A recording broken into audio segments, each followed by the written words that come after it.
Yudzakirun Nu'man bin Bashir radhiyallahu anhuma man baqiya minas sahabah, ya. Nu'man bin Bashir ini memperingatkan para sahabat yang masih hidup, yang mengalami fase-fase kejayaan Islam di zaman Umar, Islam jaya, ya. Kaum muslimin itu kuat, kaya, mewah. Diingatkan oleh Nu'man bin Bashir. Wa yudzakiru kadzalika tabi'in. Beliau juga mengingatkan para tabi'in dengan nikmat Allah Subhanahu wa taala atas mereka. Alastum fi ta'amin wa syarabin ma syi'tum. Ai inna mahuna tashtahunahu anwa'il at'imah wal ashribah mutayassarun lakum. Maksudnya adalah sesungguhnya apapun yang kalian inginkan dari makanan dan minuman itu sangat mudah kalian dapatkan. Seperti kita sekarang. Mudahnya sekarang kita dapat makanan minuman kalau ada duit, tapi ya mudah maksudnya dapat itu. Ya mudah kita dapatkan. Bahkan kadang-kadang tak punya duit pun duduk di masjid. Lagi ada yang juk makan juga, ya. Mudah. Artinya ini terjadi perubahan, kondisi ekonomi pun terjadi di masa salaf. Ya, itu terjadi juga di masa salaf, perubahan ekonomi. Di masa Umar ada jaya, ada juga masa-masa sulit. Seperti ada Amur Ramadah di masa Umar itu namanya, tahun debu. Kenapa disebut tahun debu? Karena kemarau panjang. Tanah itu sampai legam, hitam. Banyak gantung, tanah itu mutung. Kena sinar matahari. Saking kemarau panjangnya. Ya, sampai disebut Amur Ramadah, tahun debu. Itu para sahabat itu krisis. Ya, sebagian mereka tidak punya barang, sebagian mereka seperti Utsman punya barang dan lain-lain. Ya, mereka butuh hujan. Di antara mereka ada yang meninggal sampai karena kondisi yang berat seperti ini. Laqad ra'aitu nabiyakum, aku melihat nabi kalian, maksudnya nabiyukum litadhkirihim biminnatillahi alaihim bittibaihi sallallahu alaihi wasallam wal imani bihi.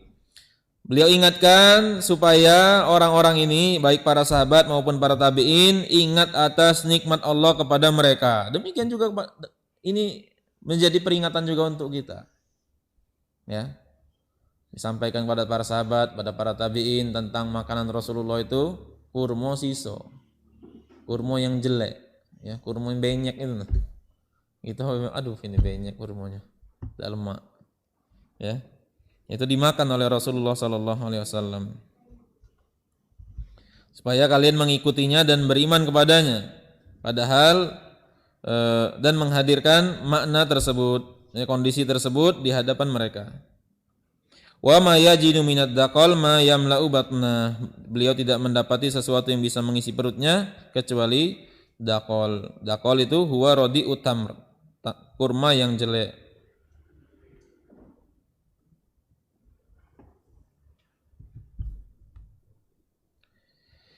Artinya kita di sini diajarkan tidak berlebihan dalam masalah makanan.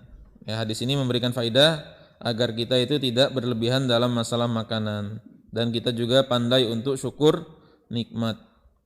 Hadis berikutnya masih sama, ya. Hadis berikutnya dari Jabir bin Abdullah, qala Rasulullah sallallahu alaihi wasallam, ni'mal idamu al-khallu.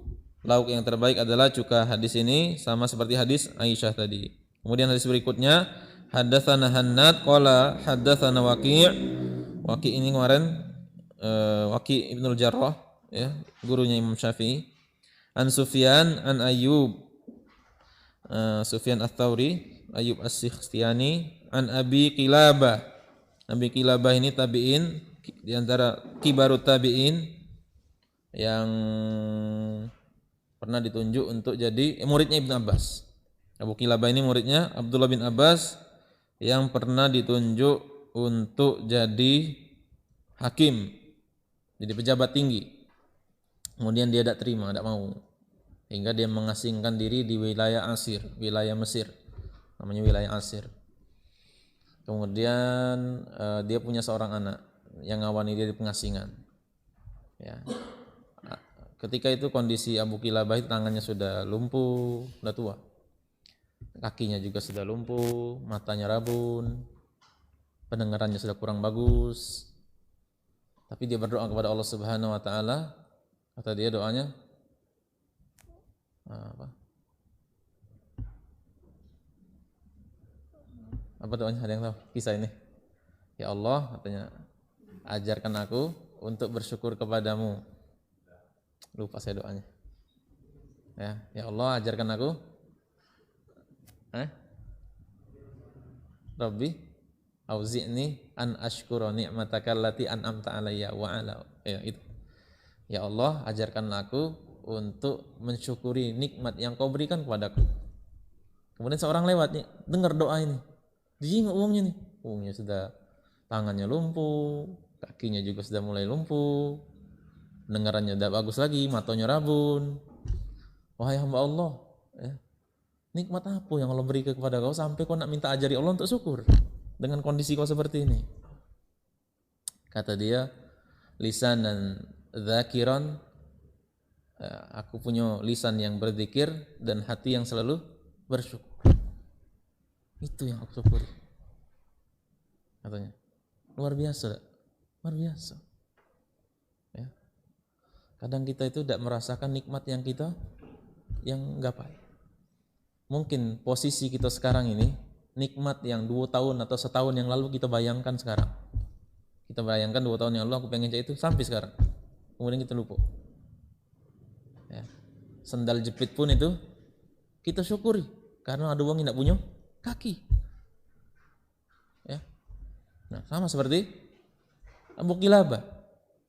Kemudian tapi dia katakan kepada orang yang nanya tadi, wahai fulan, tahu tak di mana anak aku? Ya, tahu tak di mana anak aku? Biasanya anak aku datang nyuapi aku makan. Kemudian kata si fulan, agak aku cari.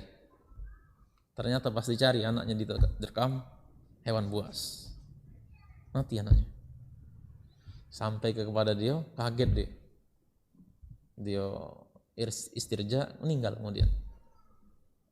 Kemudian dia makamkan orang tadi lewat sahabat yang lain, sahabat Nabi yang lain, atau seorang tabiin yang lain lewat. Ya, kau sedang makamkan siapa? Siapa ini? Ini Abu Kilabah, muridnya Abdullah bin Abbas. Malam-malamnya mimpi wong ini, ketemu Abu Kilabah jalan-jalan di surga. Ya, dibaca ayat salamun, lupa saya ayatnya. Pokoknya dibaca satu ayat. Ya, dia lihat ini orang ini pakai baju hijau, selendang hijau, jalan-jalan di surga. Ya, Abu Kilabah rahimahullah.